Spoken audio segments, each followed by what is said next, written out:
Hello guys, welcome to my channel again daring word. और आज का टॉपिक सबको इंतजार था, बहुत वेट कर रहे थे लोग कि इस टॉपिक पे मैं वीडियो बनाऊं।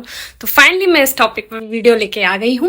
आज संडे है और आज मैंने पूरा फुल मेहनत करके रिसर्च करके 2-3 दिन से काफ़ी बहुत सारी जगह पढ़ा, आर्टिकल्स पढ़े और इस वीडियो को बहुत अच्छे से स्टडी करके आज वीडियो रिकॉर्ड करने जा रही हूँ। तो मैं एक एक चीज़ आपको बहुत अच्छे से एक्सप्लेन करूंगी। तो चैनल को सब्सक्राइब कर दीजिए सबसे पहले, क्योंकि टीसीएस से जुड़े सवाल सिर्फ यहीं मिलेंगे डेयरिंग वर्ड पर। और टेलीग्राम को आप ज्वाइन कर सकते हो, इंस्टाग्राम में भी आप जुड़ सकते हो। तो शुरू करते हैं वीडियो। क्या है ये बेंच पॉलिसी? टीसीएस ने क्या ये न्यू बेंच पॉलिसी मतलब बनाया है? जो भी बनाया है, क्या अच्छाई है इसमें, क्या बुराई है, किसके लिए फायदेमंद होगा, किसके लिए नहीं होगा, तो वो हम लोग अभी बाद में डिस्कस करेंगे। पर सबसे पहले जब मैंने भी ये सुना था कि ऐसी कोई पॉलिसी आई, तो हाँ मतलब मैं शॉक थी, थोड़ा सा शॉक थी कि यार मतलब टीसीएस तो डे बाई डे अपने रूल्स चेंज करता जा रहा है, नई नई चीजें उसमें एड ऑन होती जा रही हैं। कुछ बच्चे मेरे से कह रहे हैं अभी हमने ज्वाइनिंग भी नहीं की और ये सारे रूल्स बनते जा रहे हैं। तो घबराने की कोई दिक्कत नहीं है, क्योंकि इसमें बहुत सारी अच्छाइयाँ भी हैं और बहुत सारी कमियाँ भी हैं। तो वो मैं आपको एक एक चीज डिटेल में बताऊंगी। As per new policy TCS ये कहती है कि पूरे ईयर में पर ईयर सिर्फ 35 डेज ही आप बेंच पर रह सकते हो। उसके अलावा आपको किसी ना किसी प्रोजेक्ट में एलोकेट होना पड़ेगा, अलाइन होना पड़ेगा। आप कुछ भी काम कर रहे हो क्लाइंट से रिलेटेड, किसी भी प्रोजेक्ट के अंदर आप होने चाहिए। अगर मोर देन 35 डेज है तो दिक्कत है आपके प्रमोशन में, आपके हाइक में, अप्रेजल में, और शायद आपको एग्जिट का मतलब जो दरवाजा है ना वो भी देखने को मिल जाए।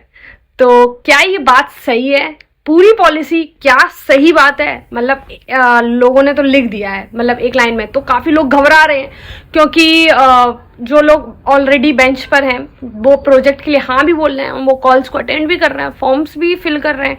तो वो डर रहे हैं कि आरएमजी अपना सही से काम कर रही है नहीं कर रही, वो कौन देखेगा? सारे रूल्स हमारे लिए और आरएमजी के लिए कुछ नहीं। तो ऐसा कुछ भी नहीं है। मैं इस पॉलिसी को बहुत अच्छे से एक्सप्लेन करती हूँ, जो कि मुझे मिला है सुनने को। इस पॉलिसी के दौरान मैंने ये भी सुना है कि आरएमजी के ऊपर भी काफी प्रेशर है कि एक एम्प्लॉय को, मतलब एक जो बच्चा है उसको भी आपको इतने टाइम, स्पेसिफिक टाइम में, जो भी आपको टाइम, पर्टिकुलर टाइम दिया गया है, उसमें आपको अलाइन करना है किसी भी प्रोजेक्ट में, ठीक है, एज पर हिज और हर स्किल सेट, ठीक है। तो आरएमजी के ऊपर भी काफी प्रेशर है। तो आप ये मत समझिए कि सिर्फ आप ही के ऊपर प्रेशर है। और अब रही हमारी बात, तो जैसे मान लीजिए मैं बेंच पर हूँ और मैं काफी टाइम से बेंच पर हूँ एंड मैं सारे प्रोजेक्ट्स को हाँ बोल रही हूँ, कॉल्स को अटेंड कर रही हूँ, स्किल सेट अपना दे रखी हूँ, still I am not getting any calls regarding any project. तो मुझे घबराना नहीं चाहिए। क्यों? क्योंकि मैं सारे प्रोजेक्ट्स के लिए ओपन हूँ। मैंने सारे प्रोजेक्ट को हाँ कहा है। मैं ऑफिस जाके अटेंडेंस लगा रही हूँ, वहाँ पे ऑफिस में बैठ रही हूँ, आई इवॉल्व पर कोर्सेज कर रही हूँ, मैं अपनी सारी चीजें टाइम टू टाइम सबमिट कर रही हूँ और आरएमजी जो भी लोकेशन पर रिपोर्टिंग के लिए बोलता है उस लोकेशन पर जा रही हूँ। तो मुझे घबराने की दिक्कत नहीं है। आरएमजी उनके लिए एक्शंस लेगा जो लोग फ्री की सैलरी खा रहे हैं टीसीएस में। मतलब उनको लगता है टीसीएस तो निकालती है नहीं, बेंच पर पड़े रहो 1-2 महीने, 4-5 महीने, 6 महीने, क्या ही दिक्कत है। तो ऐसे लोगों को जो लायबिलिटी बन रहे हैं टीसीएस पे, उनके लिए ही ये बेंच पॉलिसी है। टीसीएस का बिजनेस जो रिक्वायरमेंट्स है वो सारा फुलफिल नहीं हो पा रहा है। वो हम लोग मतलब जो लोग बेंच पे पड़े रहते हैं, बेंच पर रहते हैं एंड वो जानबूझ के कॉल्स उठाते नहीं है, प्रोजेक्ट में नहीं आना चाहते ताकि फ्री की सैलरी उन्हें मिलती रहे। उनको लगता है क्या ही होगा, 1-2 हजार कट जाएगा, क्वार्टरली बोनस कट जाएगा, but still we are getting salary. उनको तो यही लग रहा है। तो उनके लिए ये टीसीएस ने ये पॉलिसी बनाई है, ऐसे लोगों के लिए जो लोग फ्री की सैलरी ले रहे हैं, लायबिलिटी बने हैं कंपनीज पर और जानबूझकर प्रोजेक्ट में नहीं आना चाहते। अगर बात उनकी की जाए कि जो प्रोजेक्ट को लेना चाह रहे हैं, ऑफिस जा रहे हैं, रिपोर्टिंग कर रहे हैं, अपनी अपडेट्स आरएमजी को डे बाय डे मेल पर भेज रहे हैं, एक्टिवली पार्टिसिपेट कर रहे हैं हर चीज में, तो उनको घबराने की जरूरत नहीं है, क्योंकि उनके लिए ये पॉलिसी उतना इफेक्ट नहीं करेगी। अगर मान लीजिए आपका मोर देन 35 डेज हो भी गया, बट अगर आरएमजी चाहेगी तभी एचआर एक्शन होगा, नहीं तो नहीं होगा। और आरएमजी तभी चाहेगी जब आप आरएमजी को रिपोर्ट नहीं करोगे, आप उनको रिस्पॉन्स नहीं करोगे। अगर आप आरएमजी को टाइम टू टाइम मिल रहे हो, रिपोर्टिंग कर रहे हो, आपके अटेंडेंस लग रही है 2 ऑफिस में और सारी चीजें हो रही हैं, सर्टिफिकेशंस आप iEvolve पर रह रहे हो, आपके टाइम में आपका जो आवर्स होते हैं मिनिमम लर्निंग आवर्स वो iEvolve पर दिख रहे हैं, अगर सारी चीजें आप कर रहे हो तो फिर आरएमजी को क्या दिक्कत है? फिर तो आरएमजी का दिक्कत है ना कि वो आपको प्रोजेक्ट नहीं दे पा रहा है। तो इसमें आपको घबराने की जरूरत नहीं है। अगर मान लीजिए इन केस अगर बहुत से बुरी कंडीशन में एचआर एक्शन हो भी गया तो आपके पास प्रॉपर डॉक्यूमेंटेशन है मेल्स का कि सर मैं तो ऑफिस जा रही हूँ, सर मैं तो टाइम शीट भर रही हूँ, सर मेरा 2 ऑफिस भी सही है, मैं हर प्रोजेक्ट को हाँ भी बोल रही हूँ, but still I am not getting any calls, या जो भी प्रोजेक्ट है वो आगे प्रोसीड नहीं कर रहा है, तो इसमें सर मेरा फॉल्ट तो है नहीं।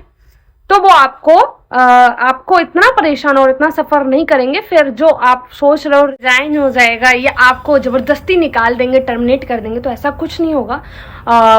कुछ भी हो जाए आपको आपकी बात सुनी जाएगी, प्रॉपर डॉक्यूमेंटेशन रखिए, हर चीज का अपडेट दीजिए। मान लीजिए आज जो भी 19 जून है, 20 जून है, तो आप 19 जून का मेल करिए अपडेट ऑफ 19 जून, 20 जून, आप सारे डेट को एक एक मेल कीजिए कि आज मैं इस ऑफिस गई थी रिपोर्टिंग, आज मैं उस ऑफिस गई थी रिपोर्टिंग करने के लिए, आज मेरे पास ये कॉल्स आया, मेरे पास वो कॉल्स आया, जो भी है, जो भी प्रॉब्लम आप फेस कर रहे हो या जो भी कॉल्स आपको मिल रही हैं सारी आरएमजी को बताइए। आप आरएमजी को ये बताइए कि आप एक्टिव हो, आप प्रोजेक्ट लेना चाह रहे हो, बट स्टिल हमें प्रोजेक्ट नहीं मिल रहा है। तो आरएमजी का प्रेशर होगा, आपका प्रेशर नहीं है। और प्रमोशन, हाइक, अप्रेजल ये सब होगा, बट एक बार प्रोजेक्ट आप कुछ भी हो अच्छे से आरएमजी को स्किल सेट बता के प्रोजेक्ट लीजिए। और आप अगर टीसीएस आपको एक सैलरी दे रही है तो वो एक्सपेक्ट करेगी आप ऑफिस आओ। तो ऑफिस आने में कोई भी ऐसे बहाने मत करना कि नहीं जा रहे हैं या क्या ही हो जाएगा। उन लोगों के लिए ये रूल्स बहुत स्ट्रिक्ट है जो ऑफिस नहीं जा रहे हैं, टाइम शीट नहीं भर रहे हैं, प्रोजेक्ट के कॉल्स नहीं उठा रहे हैं। तो सिर्फ उन्हीं लोगों के लिए ये रूल है।